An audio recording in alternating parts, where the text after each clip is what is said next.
어제는 제가 이런 기사를 보았습니다. 경향신문에 난 기사였습니다. 얼마 전에 한 직장인이 외식을 하러 가족들과 밖에 나갔다가 그 사진을 이제 그 네트워크 사이트에, 온라인 커뮤니티 사이트에 올린 겁니다. 그런데 그 사진을 올리자마자 댓글로 비난이 쇄도한 것입니다. 코로나 확산이 끝나지 않은 상황에서 사회적 거리두기를 어겼다는 것으로 인해서 비난이 쇄도한 거예요.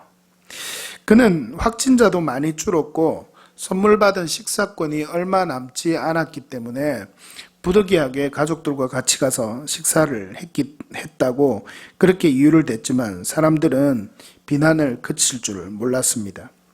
10년 가까이 활동한 커뮤니티였는데 그 커뮤니티를 탈퇴할까 하는 고민까지도 했다는 것이 그 사람과 기자의 대화 내용이었습니다.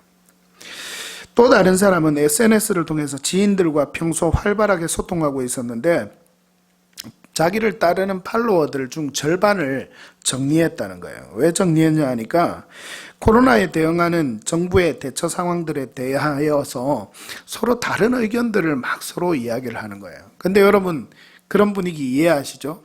다른 의견들을 이야기하면 그 의견도 좋지만 내 의견은 또 이런 의견도 있다.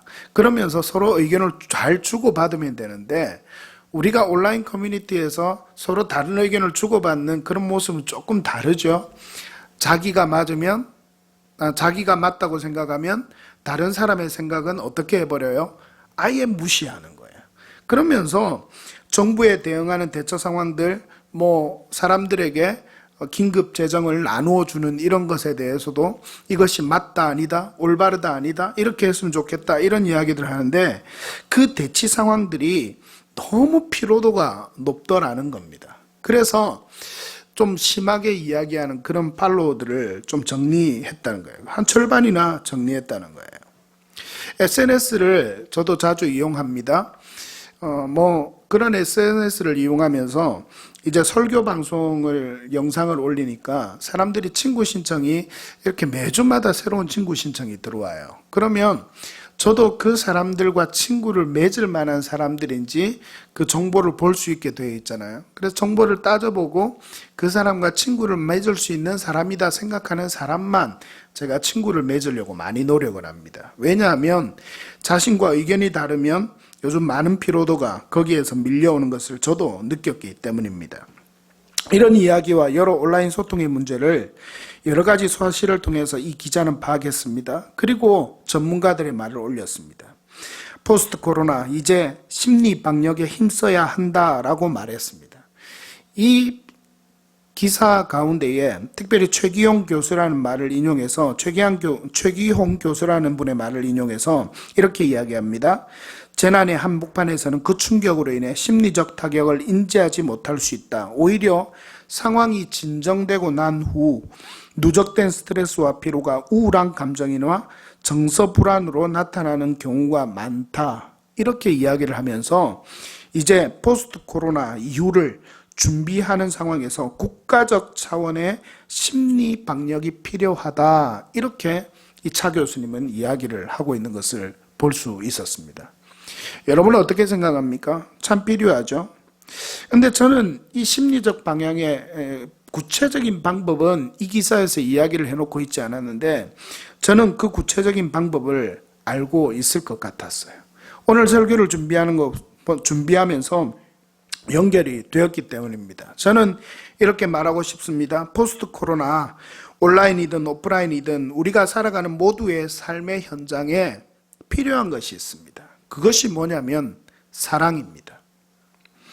대면하고 서로를 보고 말을 하든지 아니면 서로 대면하지 못하고 네트워크 서비스를 통해서 소통하든지 간에 그 모든 현장에 하나님의 사람이라면 하나님의 백성답게 그리스도인이라면 예수님의 사랑으로 말하고 소통해야만 합니다.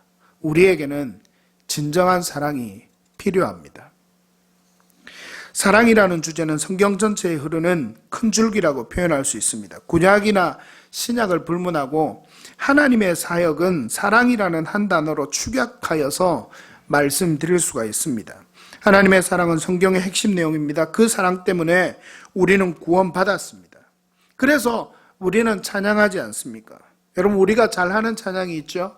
설교 위에 오늘 이 찬양을 하려고 하다가 다른 찬양을 하지만 우리 그런 찬양을 합니다. 아버지 사랑 내가 노래해, 그 사랑 날 위해 죽으신, 날 위해 다시 사신 예수 그리스도, 다시 오실 그 사랑, 죽음도 생명도 천사도 하늘의 어떤 권세도 끊을 수 없는 영원한 그 사랑 예수. 여러분, 우리가 믿는 예수 그리스도, 그분의 사랑 때문에 우리가 오늘 이 시간도 이곳에 나와 예배 드릴 수 있음을 여러분 믿음으로 고백하시기를 간절히 바랍니다. 오늘 우리가 함께 읽은 성경 본문은 우리가 너무나 잘 아는 고린도전서 13장입니다. 이 13장을 뭐라고 이야기를 하죠? 사랑장, 이렇게 이야기를 합니다. 너무나 유명한 성경 본문입니다.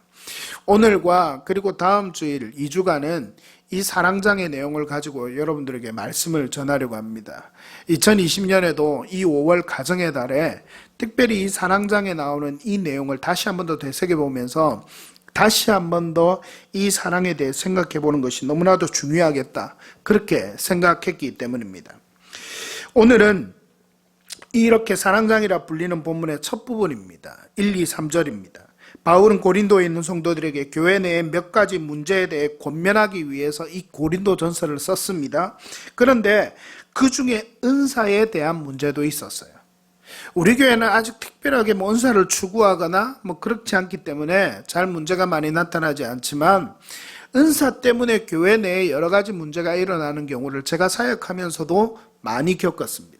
교회 내에서 특별히 우리는 고신교단이기 때문에 방언을 교회에서 해도 되냐 안 되냐 이 문제에 대해서까지도 예전에는 많이 이야기를 했었어요. 이제 하나님의 은혜로 은사로 바르게 이해를 하다 보니까 그것도 교회에서는 어느 정도 허용을 해야 된다는 의견이 많이 있지만, 예전에는 교회에서는 일체 금지했던 것이 이 방언이라는 은사였습니다. 이 은사에 대한 문제도 참 많이 있었어요. 바울은 12장부터 성령의 은사에 대해서 오늘 본문이 있는 이 13장 이전에 고린도전서 12장에서도 성령의 은사에 대해서도 말하고 있습니다. 그러면서 그리스도인들은 예수 그리스도의 몸을 이루는 뭐라고요? 각 지체다, 이렇게 이야기를 하면서 그 지체로서의 역할을 잘 감당하기 위해서 하나님은 우리에게 뭘 주셨다고요? 조금 전에 뭐에 대해서 이야기했다 그랬죠? 두 글자로 은사에 대해서 이야기한다 그랬죠. 하나님이 우리를 지체로 세워주셨고 그 지체로서의 사명을 잘 감당하기 위해서 은사를 주셨어요. 그런데 이 은사들을, 더욱 큰 은사를 하나님의 은혜 가운데 사모하면서 나아가라고 바울은 그렇게 이야기를 합니다. 그러면서 그 은사에 있어서 가장 중요한 기초를 이루는 모든 그리스도인들이 반드시 가져야 하는 것을 이 13장에서 따로 구분해서 이야기하고 있는 거예요. 그것이 뭔 줄 아십니까? 그것이 바로 사랑입니다. 12장에서 다양한 은사들을 이야기해 놓고 있어요. 근데 13장에 오면 딱 한 가지만 이야기합니다. 뭐를 이야기합니까? 사랑만 이야기합니다. 그래서 고린도전서 13장을 사랑이라고 해요. 어떤 분은 이 은사 중에서 가장 큰 은사가 사랑이다, 이렇게 이야기하기도 합니다. 그것도 맞는 말입니다. 그런데 저는요, 이 모든 은사에 있어서 모든 그리스도인들이 다 가져야 되는 것이 있는데, 그것이 은사이기도 하고 기초이기도 한 이 사랑이다, 이렇게 보는 겁니다. 고린도전서 13장에서 말하는 사랑은 어떤 사랑인지 여러분 아십니까? 원어로 이야기하면 아가페입니다. 여러분, 아가페 잘 들어봤죠? 간단히 말하면 우리가 잘 알고 있는 바와 같이 이 아가페는 무슨 사랑이라고요? 조건 없는 사랑. 우리는 이렇게 알고 있습니다. 맞습니다. 아가페는 조건 없는 사랑을 의미합니다. 아무런 조건이 없이 주는 사랑이에요. 유명한 복음주의 신학자였던 모리스는 이 아가페에 대해서 다음과 같이 말합니다. 여러분 한번 들어보십시오. 이 단어는 신약 성서 이전에는 거의 일반적으로 사용되지 않았지만 그리스도인들이 이 단어를 채택하여 사랑을 나타내는 특징적인 단어로 만들었다. 이 단어는 새로운 개념을 나타내는 새로운 단어이다. 그리스도인들은 사랑을 우리가 십자가에서 나타났다고 생각하는 그런 속성으로 생각했다.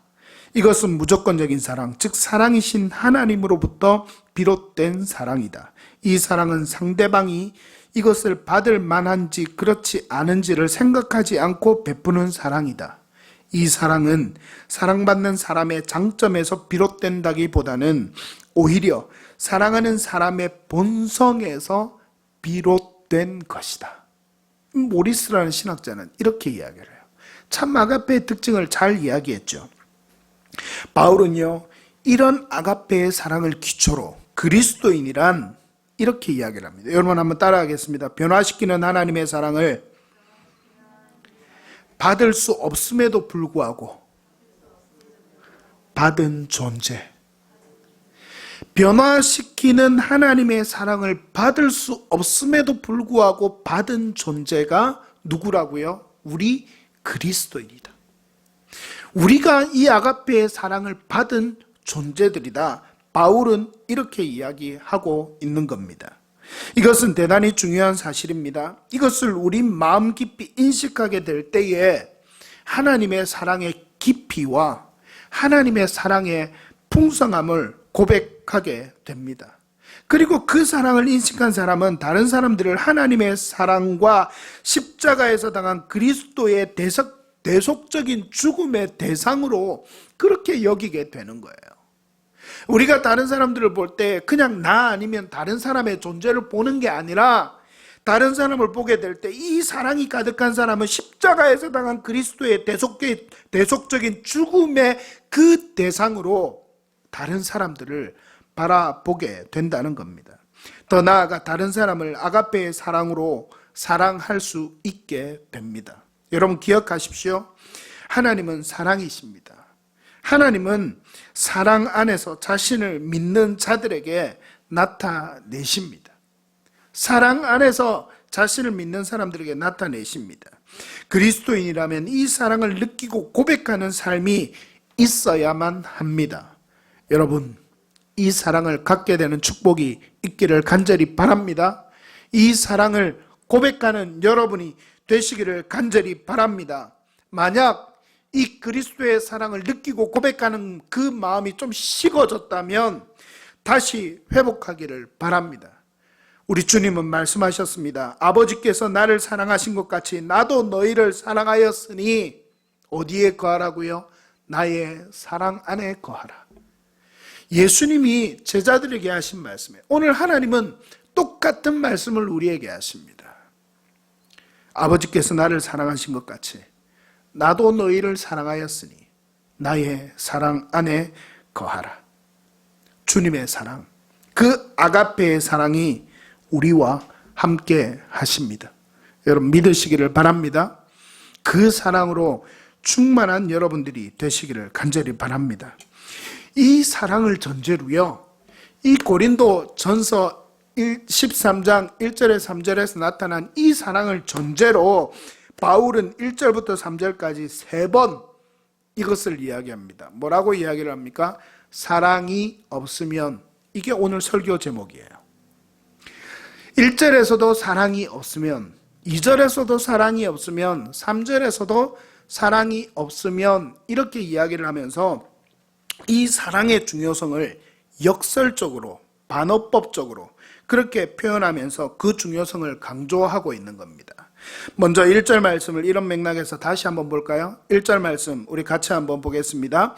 내가 사람의 방언과 천사의 말을 할지라도 사랑이 없으면 소리 나는 구리와 울리는 꽹과리가 되고, 이게 무슨 말입니까? 시끄러운 사랑이 없는 방언과 천사의 말은 소리 나는 구리와 울리는 꽹과리가 될 뿐이라는 말입니다. 쉽게 이야기하면 방언과 천사의 말을 할지라도 어떤 소리란 말이에요? 시끄러운 소리에 불과하다는 말이에요. 사랑이 없으면. 뭐가 없으면요? 사랑이 없으면. 사랑이 없으면 시끄러운 소리에 불과하다는 겁니다. 12장 마지막에 방언과 통역을 말했기 때문에 이 주제를 바로 13장에 이어서 가지고 옵니다. 어떤 주석에서는 이것이 고린도 거리에 헬라 신비 종교를 열렬히 따르는 사람들이 신을 불러내고 마귀를 내쫓는 그런 의식에, 그리고 그들의 신을 찬양할 때에 길거리에 행진하면서 시끄러운 소리를 만들어낼 때 그때 사용했던 것이 바로 이런 종류의 악기도 아닌 것이 악기와 비슷한 이런 역할을 하는 것이다, 그렇게 말을 합니다. 그런데 이것은 헬라 신비 종교를 섬길 때뿐만 아니라 우리나라에서도 있죠. 우리나라 전통음악에서도 징이나 꽹과리 이런 것이 있기 때문에 우리는 굳이 외국의 문화를 이야기 안 해도 이것을 잘 알고 있습니다. 그냥 단음을 내는 거예요. 그 리듬만 내는 거예요. 근데 그 소리가 어찌 보면 흥겨운 소리가 될 수 있지만 그냥 우상을 섬기거나 막 마귀를 불러내는 의식을 행할 때는 뭔가 거부감이 있고 뭔가 시끄러운 그런 소리를 내는 것을 여러분들도 들어보거나 경험한 적이 있을 겁니다.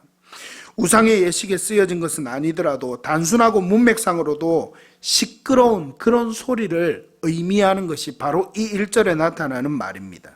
이렇게 단조롭고 시끄러운 소리는 듣는 사람으로 하여금 감정의 소용돌이가 밀려오게 합니다.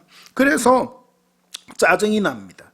더 나아가 분노와 또 이 소리 때문에 짜증나고 분노하게 되면 심지어는 주변에 있는 사람들과 다툼에까지 이르게 하는 그런 일들도 종종 벌어지는 것을 볼 수 있습니다. 여러분, 바울은요, 우상에 바쳐진 재물을 먹는 문제에 대해서 고린도전서 8장 1절에서 이렇게 이야기를 합니다. 잘 들어보십시오. 사랑은 덕을 세우는 것이다. 사랑은 뭐를 세우는 거라고요? 덕을 세우는 거다. 이렇게 바울은 이야기를 해요.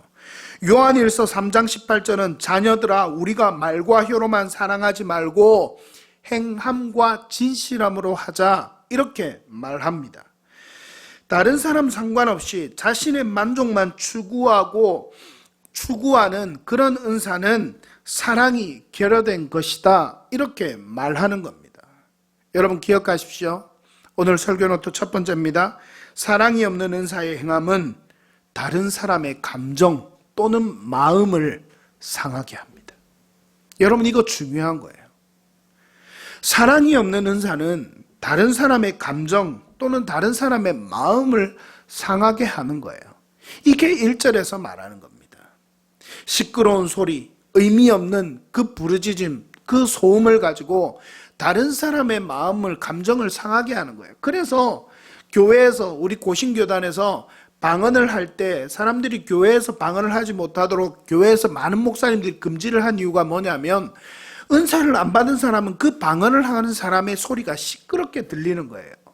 새벽기도 때, 금요철야 때 이 교회에 나와서 기도하는데 방언을 하는 사람들이 특히 열심히 있다고 큰 소리로 기도해요. 나중에는 이게 그러다가 바뀝니다. 방언을 허용하는 사람들의 목사님도 나중에는 교회에서 해도 좋은데 조용하게 해라, 다른 사람에게 방해가 되지 않도록. 그게 배려하는 거죠. 그리고 혼자 있을 때 하는 것은 좋은데 같이 있을 때는 하지 말라라고까지 교회에서 지침을 하다라는 것을 저는 교회 사역을 부교육자로 있을 때 담임 목사님이 그렇게 하는 것을 볼 수 있었어요. 요즘 많이 자유로워졌습니다. 그러나 은사가 적어도 다른 사람들을 방해하는 것이 된다면 사랑이 없는 은사의 행함을 오히려 멈추는 것이 낫다는 거예요. 우리 2절 말씀 한 번 더 가봅니다. 2절 말씀 뭐라고 말합니까? 내가 예언하는 능력이 있어 모든 비밀과 모든 지식을 알고 또 산을 옮길 만한 모든 믿음이 있을지라도, 그 다음에 나오죠. 사랑이 없으면 뭐라고요? 내가 아무것도 아니다, 이렇게 이야기를 해요. 여러분 보십시오. 사랑이 없는 능력, 지식, 큰 일을 행하는 믿음, 이런 것이 있어도 그게 뭐라고요? 아무것도 아니다. 아무것도 아니다, 이렇게 이야기하는 거예요. 여러분 우리가 당연히 듣고 넘어가는 말이지만 아주 중요한 것을 이야기하는 거예요.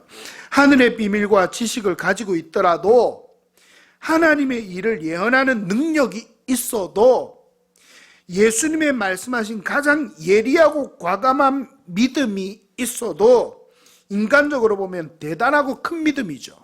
여기에 이전에 나타나는 모든 지식을 알고 산을 옮길 마다 모든 믿음이 있다는 것은 여러분 우리가 그 믿음을 볼 때 얼마나 큰 믿음입니까? 산을 옮길 만한 믿음, 예수님이 겨자씨 만한 믿음만 있어도 이 산을 명하여 저기를 바다에 던지라 하여도 그대로 될 것이다 말씀하셨죠. 근데 겨자씨 만한 그 믿음이 얼마나 큰 믿음인지 우리는 알잖아요. 우리는 그 믿음이 잘 가져지지 않아요. 기도해도 역사가 일어나지 않는 그런 신앙의 모습을 가진 사람들이 많은데, 기도하는데 역사가 일어난단 말이에요. 하나님의 응답이 일어나고 병자가 고쳐지고 이런 역사가 일어난단 말이에요. 그런데 그런 역사가 아무리 있어도 아무것도 아니라는 말이에요. 뭐가 없으면? 사랑이 없으면 아무것도 아니다.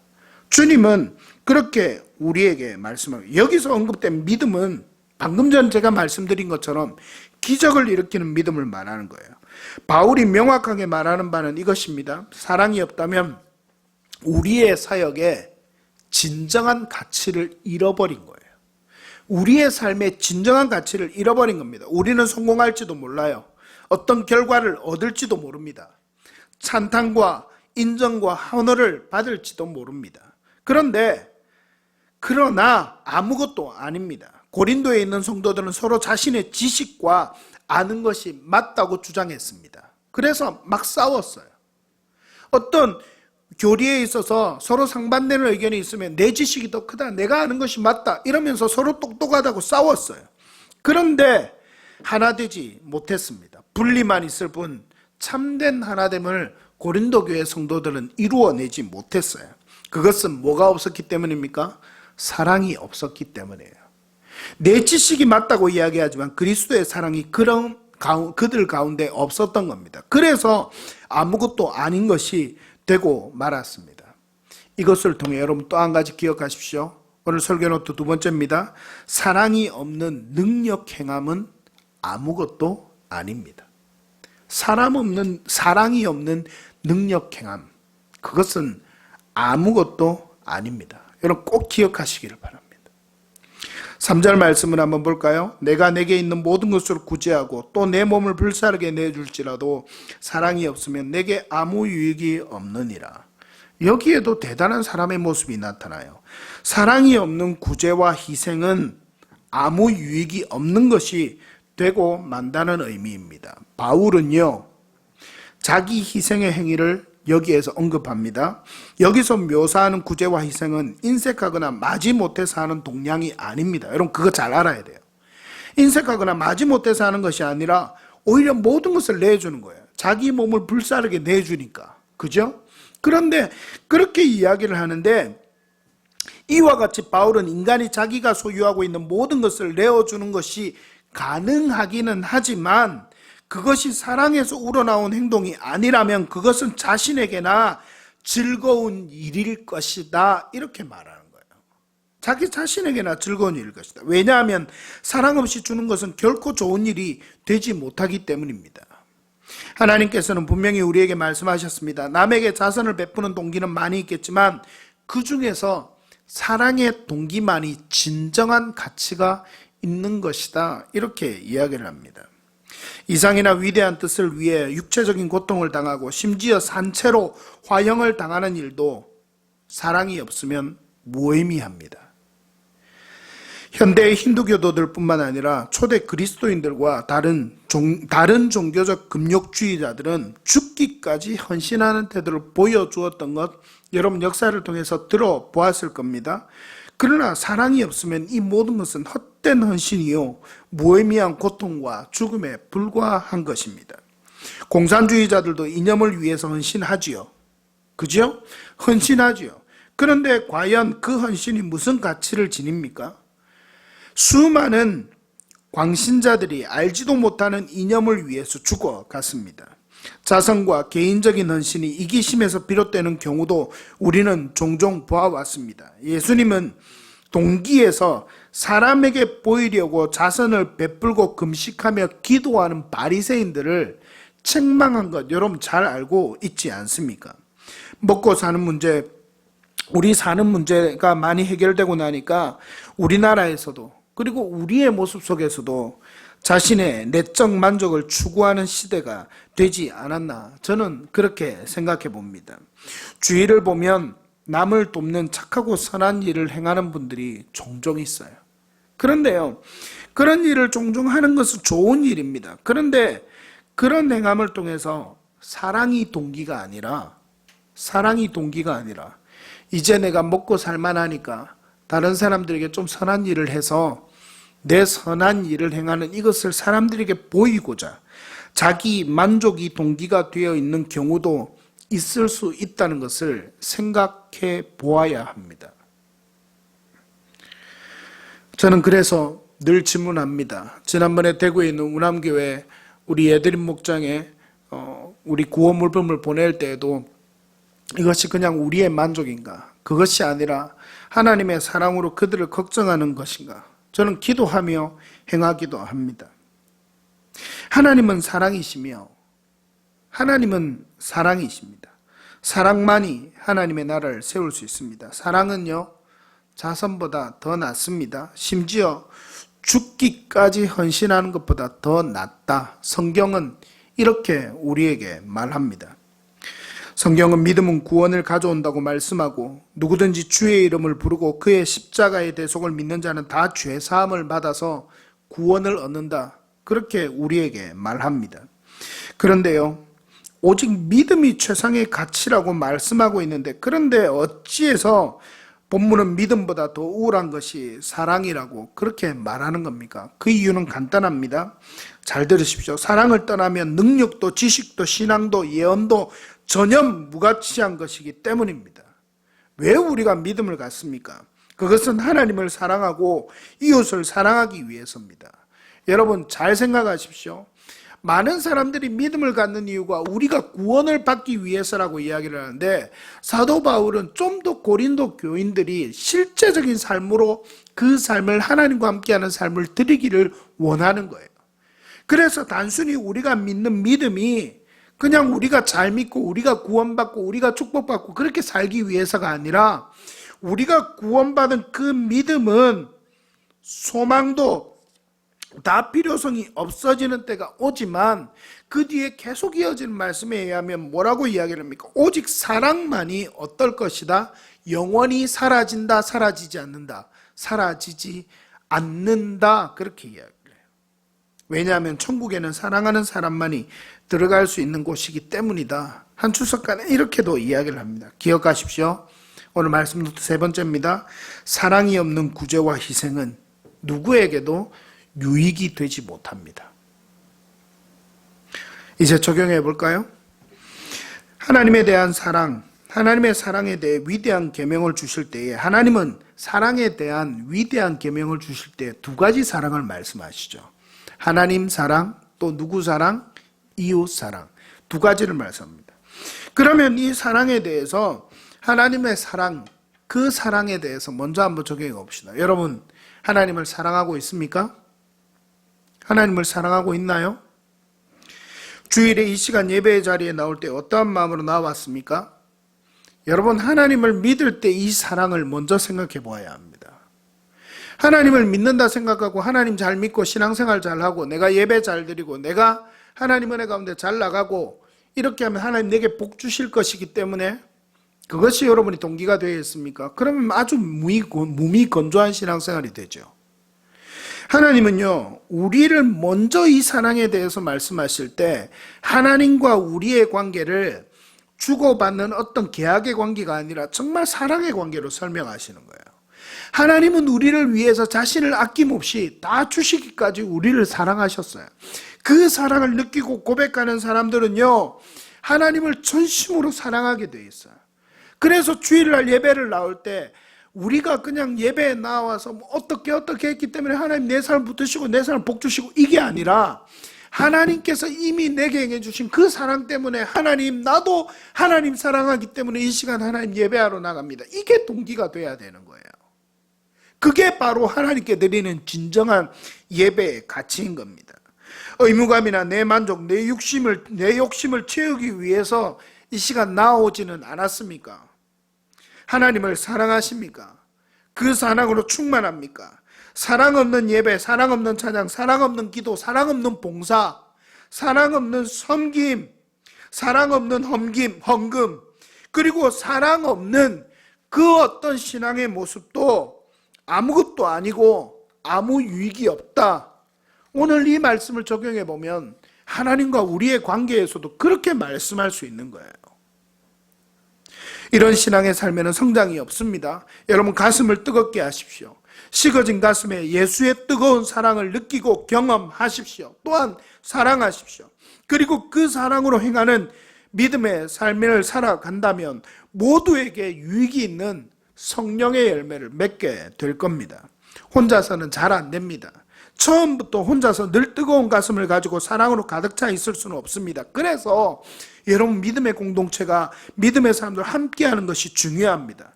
교회 공동체에 어떤 모임이 있을 때 여러분 함께 하십시오.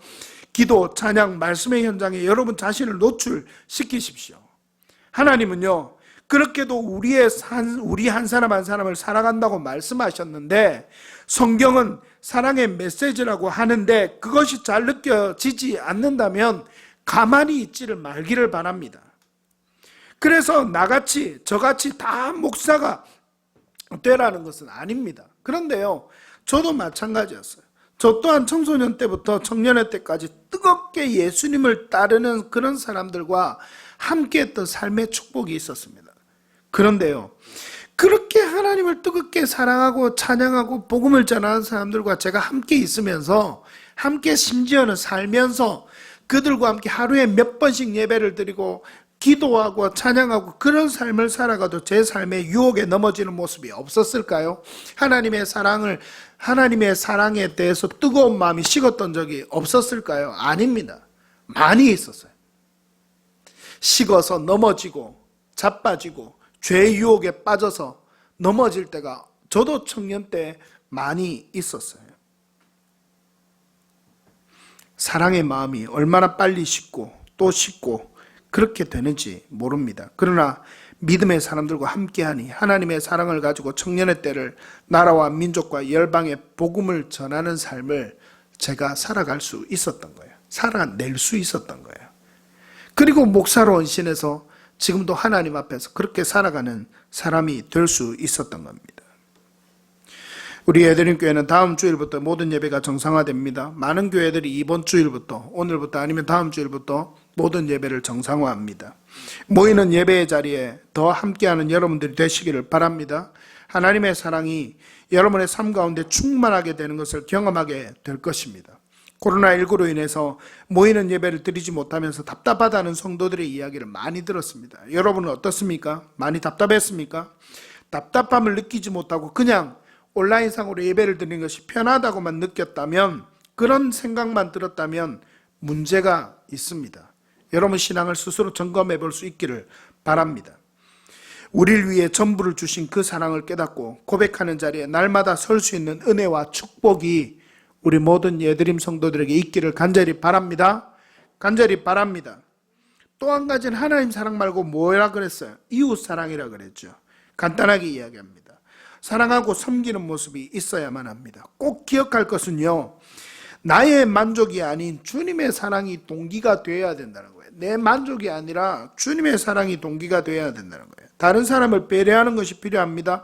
온라인이든 오프라인이든 어떤 상황 속에서 누구를 만나든지 간에 그리스도의 사랑으로 대하십시오. 여러분 제발 그렇게 대하십시오. 옆에 있는 성도도 사랑하십시오. 목사인 저는 성도를 사랑해야 하고요, 성도는 목사를 사랑해야 합니다. 그리고 이 설교를 준비하며 내가 부끄러운 것이 있었습니다. 그게 뭐냐면 나 또한 이 사랑을 잘 하지 못하고 있는 것 같았기 때문입니다. 시간이 없기 때문에 더 이야기 드리지 못합니다. 여러분 기도해 주시기를 바랍니다. 앞에 있는 여러분의 목사가 여러분을 더 사랑하며 섬길 수 있도록 여러분 기도해 주시기를 간절히 바랍니다. 매일매일 여러분들을 위해서 기도하는 가운데 느끼는 것이 그거야. 내 사랑이 너무 부족하구나. 아직까지 내가 깎여져야 될 부분이 많구나. 그렇게 생각합니다. 마지막으로 이번 달은 가정의 달입니다. 가족들을 사랑하고 있습니까? 가족들을 이 사랑으로 사랑하고 있습니까? 엄마, 아빠, 아들, 딸, 형제, 자매, 사랑하고 있습니까? 겉으로 보기에는 문제가 없을지 모릅니다. 가족이니까, 늘 함께하니까. 남 보기엔, 그냥 겉보기엔 평화로운 가정의 모습을 가지고 있을지 모르겠습니다. 그러나 깊이 생각해 보십시오. 그 안에 그리스도의 사랑이 있습니까? 외적인 사랑의 모습을 통해 다른 것을 추구하고 있지는 않는지 생각해야만 합니다. 내 만족을 추구하고 있을지도 모를 일입니다. 가족관계 안에서도 그럴지도 모를 일이에요. 이틀 뒤면 어린이날입니다. 우리 교회에는 어린이 2명, 청소년 2명이 등록교인으로 있어요. 여러분 사랑해 주기를 바랍니다. 그리고 우리 어린이 청소년들은 기억하기를 바라요. 그 3일 뒤면 무슨 날이죠? 어린이날 3일 뒤면 무슨 날이죠? 어버이날이에요. 부모님들을 사랑하시기를 바랍니다. 우리 교회는 지금 청년들도 있고 저도 그리고 우리 아내도 제 아내도 부모님이 생존해 계시니까 이 어버이날 부모님을 더 사랑해야 합니다. 사랑을 베풀어 주기를 바랍니다. 부모님을 사랑으로 섬기시기를 바랍니다. 이런 날을 잘 지키면서 의미를 되새기는 것도 참 큰 의미가 있다. 저는 그렇게 생각을 합니다. 말씀했습니다. 오늘날 이 시대를 사는 그리스도인, 더구나 코로나19로 인해 많은 사람들이 마음의 평안을 잃고 살아가고 있습니다. 정치, 사회, 문화는 사상적으로 양분화되어서 하나 되는 접점을 찾기가 힘든 시대입니다. 이럴 때일수록 하나님의 사람은 하나님 나라 백성의 가치관으로 살아가는 것이 무엇보다 중요합니다. 그 하나님 나라 백성의 중요한 가치관이 오늘 말씀에서 뭐라고요? 2글자로 사랑입니다. 하나님 나라, 하나님 백성이 가져야 할 핵심적인 사상과 가치관은 뭡니까? 어떤 다른 이념이 아니라 하나님의 사랑이에요. 그리스도의 사랑이에요. 그 가치관 안에 있으면 모든 것이 해결됩니다. 성부, 성자, 성령, 하나님의 사랑입니다. 이 사랑을 가지시는 여러분이 되시기를 간절히 바랍니다. 이 사랑으로 삶을 살아가는 한 주간이 되시기를 바랍니다. 성도를 사랑하고 이웃을 사랑하고 무엇보다 내게 주신 소중한 가족들을 사랑하십시오. 이 은혜가 우리 모든 성도들의 삶 가운데 있기를 축복합니다. 할렐루야, 할렐루야.